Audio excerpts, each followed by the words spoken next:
La 17, eh bien écoutez, en l'absence d'Agnès, c'est moi qui vais la rapporter. C'est tout simplement l'obtention, enfin la recherche de l'obtention du label Ami des aînés. Là, c'est un peu comme Ville Amie des enfants, hein. Je ne m'auto-proclame pas Ville Amie des aînés. Nous avons un dossier qui est d'ailleurs extrêmement lourd, avec 111 questions sur un support numérique qu'il a fallu remplir. C'est un gros travail qui a été effectué sous l'égide d'Agnès avec le pôle senior et avec le CCAS. C'est quelque chose qui avance et nous sommes en mesure de présenter au réseau, hein, le réseau francophone des villes amies des aînés, notre dossier très prochainement. Et j'espère bien sûr que nous obtiendrons cette labellisation pour la première fois. Alors pour vous éviter de le dire, comme ça je le dis tout de suite, c'était un projet du mandat précédent qui n'avait pas pu être rempli parce que bon voilà, le temps passe, on manque parfois de temps, de compétences, on a d'autres priorités. Pour moi, c'est une priorité parce que en tant que médecin assez bon connaisseur de ces questions-là, je pense que le grand âge va devenir de plus en plus une véritable priorité pour nous tous. J'espère que le gouvernement le prendra en compte, ce qu'il n'avait pas fait lors du mandat précédent, pas plus que celui d'avant, pas plus que celui d'avant. Et véritablement, le grand âge est une véritable priorité. Et nous, en demandant ce label dans le prolongement de l'analyse des besoins sociaux, nous apportons notre pierre à l'édifice. Oui, Madame Coche. Oui, excusez-moi. Quelques petites questions. D'abord, combien de personnes ont pu répondre à l'enquête environ? Je ne sais pas. D'accord. L'aspect quantitatif, ça vous le dire? 500. 500. D'accord. Alors, certaines personnes m'ont dit qu'elles n'avaient pas eu de retour, elles en étaient peinées sur justement les retours de cette enquête. Il faudra peut-être essayer de voir pour qu'il y ait suffisamment de personnes qui puissent postuler, qu'elles aient aussi un retour, puisqu'elles s'y sont intéressées au préalable. Par contre, je n'ai pas très bien compris le mode de désignation. Il y a une recherche de parité homme-femme, une couverture géographique de la commune et en même temps un tirage au sort. On fait comment? Ah, pardon. Là, on est sur la 17. Ce que vous évoquez, c'est celle que Francette va rapporter dans quelques instants. J'étais partie sur l'autre. On est toujours dans les aînés, mais là... Excusez-moi, moi je suis allée trop vite. C'est pas grave. Donc, je mets aux voix en espérant obtenir le... Ah, pardon.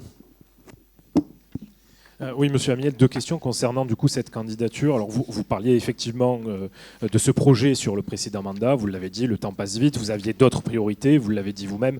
Effectivement, le Sénat et Saint-Victoré étaient des priorités que vous aviez auparavant, mais heureusement que vous ayez changé, et c'est tout à votre honneur.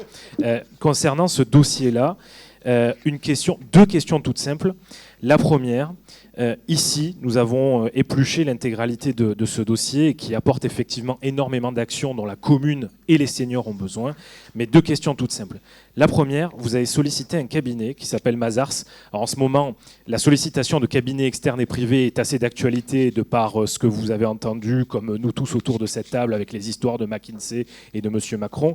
Qu'est-ce qui fait que la quasi-totalité des propositions qui sont soumises ici dans cette proposition d'action aient été évoquées à l'époque par le centre social, sont évoquées par la quasi-totalité de nos agents qui sur le terrain sont présents auprès des seniors depuis de nombreuses années, par le tissu associatif et aussi par le projet qu'on avait apporté en 2020. Qu'est-ce qui fait que nous ayons eu à solliciter un cabinet externe qui n'a apporté ni plus ni moins que les mêmes propositions que nous avons lues et entendues sur la commune des Pennes-Mirabeau depuis maintenant de nombreuses années?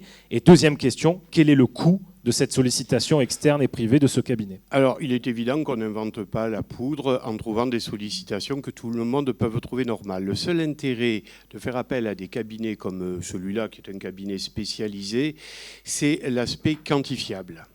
C'est-à-dire que lancer des propositions en disant on veut plus de transport, on veut plus d'aménagement sanitaire, on veut plus de tout ce que est dit là, le Le réseau demande des choses quantifiables, analysées par des spécialistes que nous n'avons pas en mairie. Voilà. Bon, pensez ce que vous voulez, vous hochez de la tête. C'est ce qui est fait habituellement de partout. Voilà. Voilà ma réponse. Le prix de l'étude, je ne l'ai pas en tête, tu l'as ? On vous le fera passer. Odile, tu l'as en tête ? Inférieur à 20 000. Quant au fait que j'habite Saint-Victoré, je vous rassure, j'habite toujours Saint-Victoré, cher monsieur. Et sauf erreur de ma part, mais ça aussi je le ferai vérifier, le cabinet auquel nous avons fait appel paye des impôts sur le territoire français. Mais on va le faire vérifier, puisque vous faites des liens un peu plus douteux avec ce qu'a pu faire ou ne pas faire le président de la République, ce dont je me fiche complètement dans le cadre de ce conseil municipal. Et qu'est-ce qui fait que ce ne soit pas passé en MAPA du coup ? On était en dessous du seuil. On était en dessous du seuil.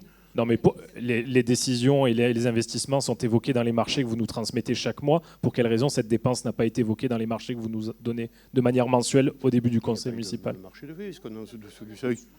On a consulté comme il se doit 2 ou 3 spécialistes de ça, mais ça ne rentre pas, je le répète, dans le cadre de marché. On est en dessous des seuils. Je n'ai pas parlé de marché, j'ai parlé de MAPA et de dépenses qui doivent être données au début de chaque conseil municipal par l'article qu'on vous a cité maintenant historiquement. Oui, alors effectivement... Après, vous pourrez nous transmettre tous les documents. Non, mais ça a pu être oublié. Par exemple, ce soir, j'ai oublié de vous transmettre le marché attribué au mois de mars dernier par le service acheteur de petite enfance concernant le service de préparation et de livraison de repas en liaison froide. Vous voyez, on peut avoir dans l'exposé du conseil municipal des oublis. On vous fera passer ces éléments, bien évidemment. Mais je le répète, il est habituel de faire appel à des bureaux spécialisés pour ce type d'analyse. Ce n'est pas propre au Pen Mirabeau, ça se fait de partout. Ce n'est pas un conseil. On ne recherche pas un conseil, on recherche une expertise, ce qui est complètement différent. Non, mais vous pensez ce que vous voulez, monsieur. Donc je mets aux voix qui est pour, qui est contre, qui s'abstient. 6 abstentions. Du coup, j'ai rapporté celle-là en lieu et place d'Agnès. Audrey pour la tarification des activités du pôle municipal de l'animation senior. Bonsoir. Dans la continuité de la démarche Ville Amie des aînés, la ville propose la création d'un pôle animation senior dont l'objectif est d'animer, informer et accueillir les seniors de 60 ans et plus au local municipal, quartier de la Renardière, espace Jules Renard. L'équipe d'animation est composée de 2 agents municipaux. Un programme d'activité de loisirs a été élaboré. L'usager devra s'acquitter auprès du régisseur du pôle municipal animation senior dûment mandaté les montants fixes. La gymnastique de septembre à juin, soit 9 mois, 50 € pour 1 heure de cours par semaine, 80 pour 2 heures de cours par semaine, 100 € pour 3 heures de cours par semaine. La marche de septembre à juin, soit 9 mois, 20 €. La marche a lieu chaque premier lundi du mois. Les activités été seniors qui se dérouleront du 4 juillet au 20 août, les lundis, mercredis et vendredis. Au programme, la gym, la danse, les loisirs créatifs, le karaoké et bien d'autres activités. 6 € par jour comprenant les activités et le transport. 2 nocturnes sont prévus, repas et animations dansantes à 10 € la soirée. Question, remarque à poser à Audrey. Donc je mets aux voix qui est pour, qui est contre, qui s'abstient, adopté. Non, mais je souris parce que c'est sa première fois qu'elle rapporte vraiment une délibération et la pauvre, elle était tremblante. Mais tu t'en es très bien tiré. Merci. Francette, qui elle rapporte ça depuis 50 ans, des délibérations, donc pour le Conseil des aînés pénois. Ah oui, c'est vrai, vu mon âge. Je peux la taquiner. Mais n'empêche qu'il y a toujours de l'émotion. Exactement. Voilà. Donc, nous, après la petite enfance, vous voyez, j'atterris chez les aînés maintenant. Bien, nous proposons de mettre en place donc un conseil des aînés pénois que j'aurai le plaisir d'animer dans le cadre de la délégation senior, délégation de Madame Pascaletto Amiel. Il serait constitué de 20 personnes âgées de 60 ans et plus, habitant la commune et inscrits sur les listes électorales. Ce serait un groupe convivial hors institution ou association. Il effectuerait des missions proposées par Monsieur le maire. Le Conseil des aînés pénois serait un outil de démocratie locale supplémentaire, ainsi qu'un lieu de proposition et de réflexion, grâce auquel il pourrait éclairer le conseil municipal sur les différents projets. Il serait donc un organe consultatif. Mais plus que tout, cela permettrait aux aînés de retrouver leur place de sages au sein de notre grande famille pénoise et ainsi transmettre à la nouvelle génération notre identité communale. Merci. Des questions à poser à Francette? Justement, je réitère mes questions au bon moment cette fois-ci. Donc, on m'a répondu sur le nombre de participants. Par contre, c'est pour le tirage au sort et le respect de la parité. J'ai pas bien compris en fait. Ce qui va se passer, bon, on attendait quand même que ça soit voté ce soir au conseil municipal. Ce qui est du tirage au sort, c'est parce qu'on va essayer d'avoir sur les 20 personnes qui seront élues un peu dans chaque quartier. C'est-à-dire que les gens vont s'inscrire et ensuite ils viennent. Pardon, je ne parlais pas. Les gens vont s'inscrire et ensuite les personnes, par exemple, quartier de Gavotte, Cadeneau, enfin je cite ça au hasard. Pour l'instant, on n'a pas encore bien déterminé. Il y aura des urnes qui correspondent au quartier. Aux endroits géographiques et au sexe, alors du coup. Voilà. Et après, on respectera la parité et le nombre pour atteindre le. D'accord, donc vous allez faire 20. des urnes par quartier Voilà. et par sexe par quartier. Voilà. D'accord. Voilà, disons que par quartier, après on prendra par sexe. Femme, Ah oui, donc dans des enveloppes roses ou bleues. Voilà. D'accord. Non, c'est un peu binaire, excusez-moi. Non, rose ou bleu, c'est vrai, ça se fait pas. Bon, quand même, c'est plus simple. Oui, il faut préciser que c'est un tirage au sort parmi des volontaires parce que, bon, bien évidemment, qu'on ne peut pas obliger des personnes de venir participer à cette instance s'ils n'en ont pas envie. On espère avoir des retours, mais bon.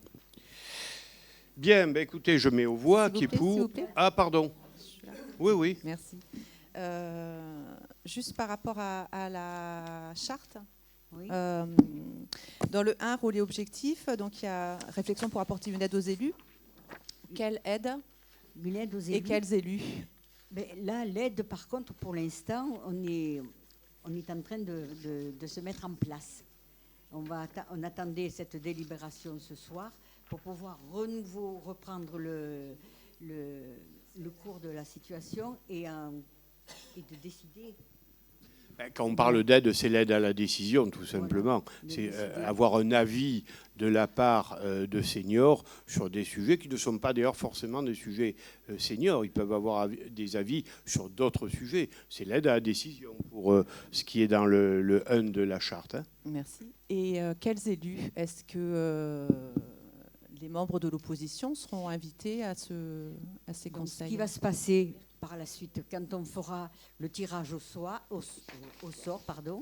il y aura des élus, mais je pense que vous serez inclus. Hein, donc, il n'y aura pas de souci. On va faire... non, je pense... Non, mais on va faire en sorte qu'il y ait un peu tout le monde représenté. On ne va pas prendre tous les élus. Voilà, on va faire ça. Pour le tirage au sort. Pour le conseil On va voir. Pour l'instant, des comme aînés. je dis, on est aujourd'hui au vote pour la délibération. Ensuite, on mettra les choses en place au fur et à mesure. Oui, mais comme il y a une charte qui est écrite, donc nous on s'appuie sur la charte.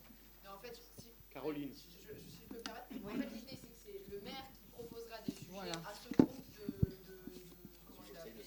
sages.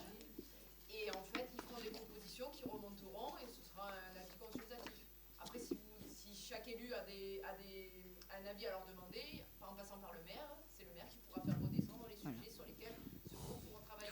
Tout à fait. Je ne cherche pas à monopoliser les avis que je peux avoir à demander à ce conseil des aînés. Si vous avez des suggestions à faire, vous me les faites passer par le biais de de mon cabinet, on les fait redescendre. Merci. D'autres questions? C'est bon? Allez, je mets aux voix qui est pour, qui est contre, qui s'abstient. Adopté.